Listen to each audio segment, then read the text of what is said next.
ओम शांति।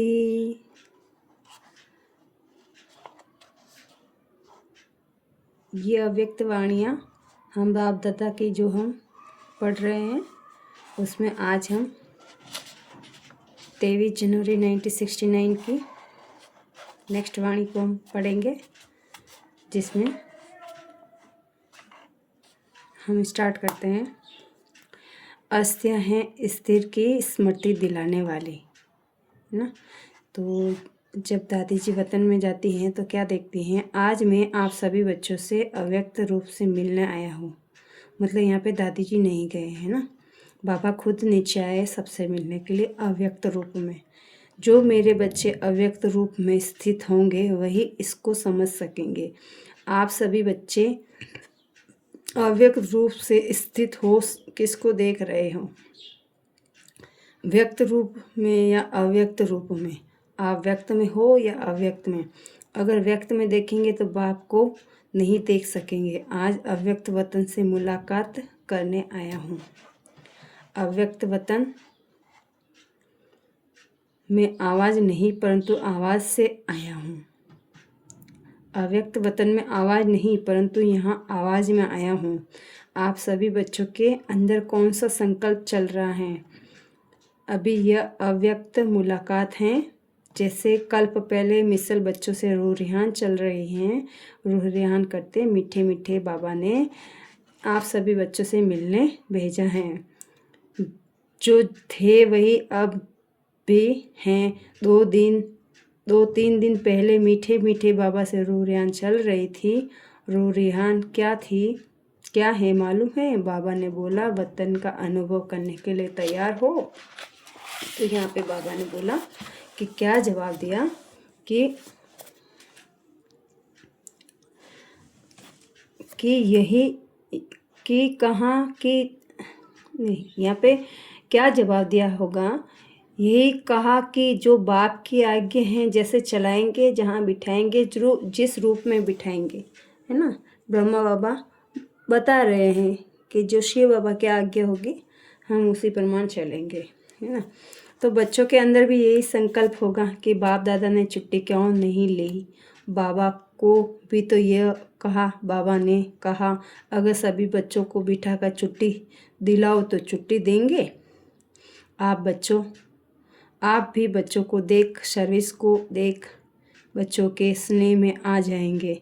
इसीलिए बाबा ने कराया वही ड्रामा के भावी कहेंगे। व्यक्त रूप में नहीं तो अव्यक्त रूप से मुलाकात कर रहे हैं ना।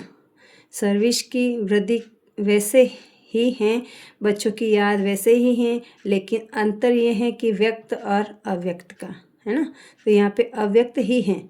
जो नैनों की मुलाकात जानते होंगे वह नैनों से थोड़ी सी मुलाकात अपने प्रति शिक्षा डायरेक्शन ले लेंगे, है ना। आप सभी को वतन में आप सभी को वतन में तो आना ही है।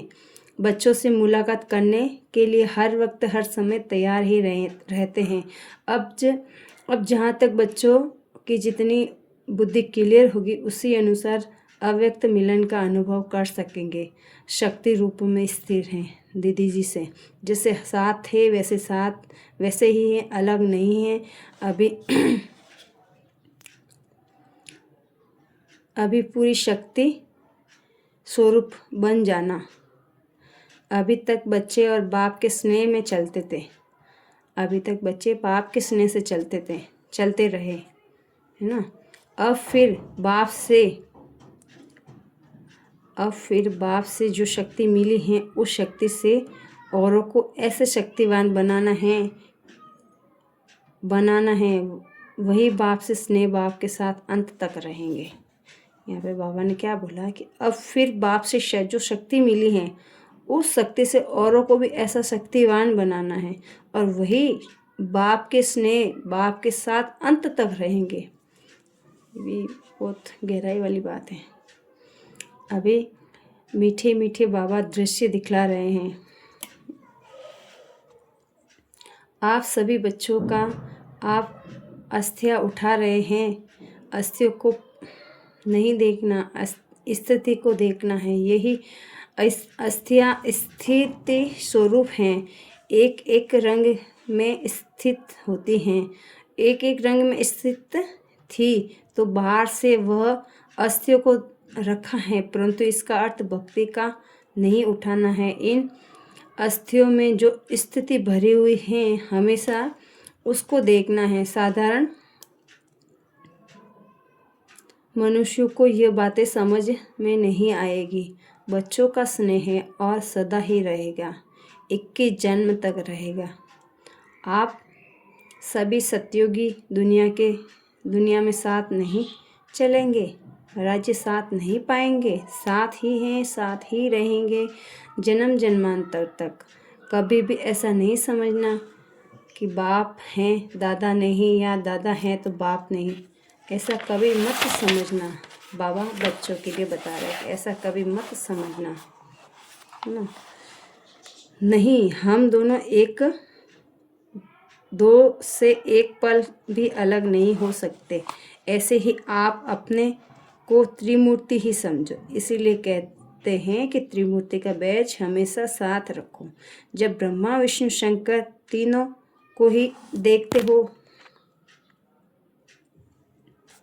ब्रह्मा विष्णु शंकर तीनों को ही देखते हो तो आपके त्रिमूर्ति की याद अर्थात स्वरूप और बाप दादा की याद त्रिमूर्ति की स्थिति महसूस है। इसमें से आप सभी बच्चों का कल्याण है। कल्याणकारी बाप जो कहते हैं, जो कराते हैं, उसमें ही कल्याण है। इस एक एक महावाक्य में, एक एक नज़र में बहुत ही कल्याण है। लेकिन स्थूल को परखने वाला कोई अनन्य और महारथी बच्चे हैं। अब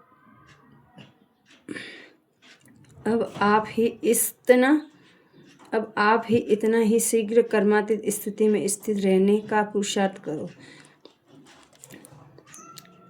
जैसे यहाँ हर समय बाप दादा के साथ व्यतीत करते थे, वैसे ही हर कर्म में हर समय अपने साथ ही रखा करो।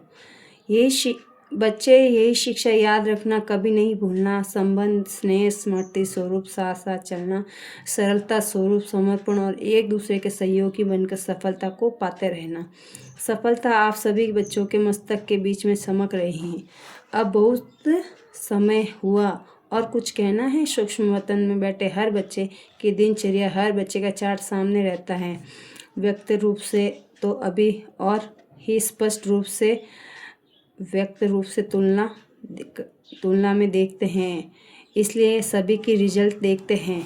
जितना अव्यक्त स्थिति में स्थित होंगे उतना ही उस अव्यक्त स्थिति से कर्मेंद्रिय द्वारा कर्म होगा। जैसे श्रीमत राय दे रही हैं, यही अनुभव बच्चे पाएंगे। अब अपनी अव्यक्त स्थिति के आधार से ऐसा काम करना जैसे श्रीमत के आधार से हर काम होता है।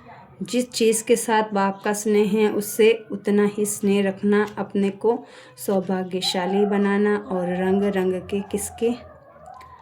रंग में किसके साथ स्नेह था, रग रग में किसके साथ स्नेह था, 5 तत्वों से नहीं, स्नेह और गुणों से ही होता है। स्नेह था ना तो नहीं है तो और रहेगा। जब तक मनुष्य दुनिया न बनी है तब तक यह अटूट स्नेह रहेगा। स्नेह आत्मा के साथ, कर्तव्य के साथ ही है, तो फिर शरीर क्या, अंत तक साथी रहेंगे। जिसका बाप के साथ स्नेह है वही अंत तक स्थापना के कार्य में मददगार रहेंगे। इसीलिए स्नेही होने की कोशिश करो। कैसी भी माया आवे, माया जीत बनाना है। जैसे बैज लगाते हो वैसे मस्तक पर भी यह विजय का बैज लगाओ। मधुबन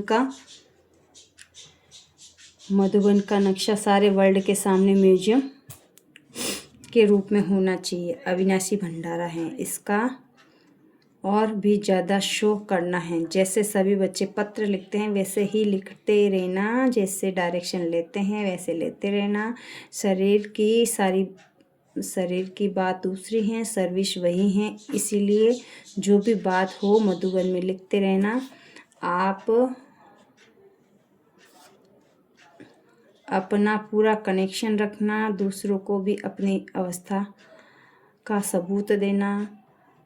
आपको देख और भी ऐसे ही करेंगे। उसके बाद बाबा विदाई लेते समय बाबा बोले, ये आप बच्चे जानते हो कि जो ड्रामा का पार्ट है इससे कोई गुप्त रहस्य भरा हुआ है। क्या रहस्य भरा हुआ है वह समय प्रति समय सुनाते जाएंगे। अब तो आपका वही यादगार जो आकार में है, दुनिया वाले इन आंखों से देखेंगे यह धरती के सितारे किस किस रीमत से चल रहे हैं। बाबा ने कहा, ज़्यादा समय वहाँ नहीं बैठना। अच्छा, इसके साथ बाबा ने विदाई ली। तो ये थी हमारी 23 जनवरी 1969 की थर्ड मूवी।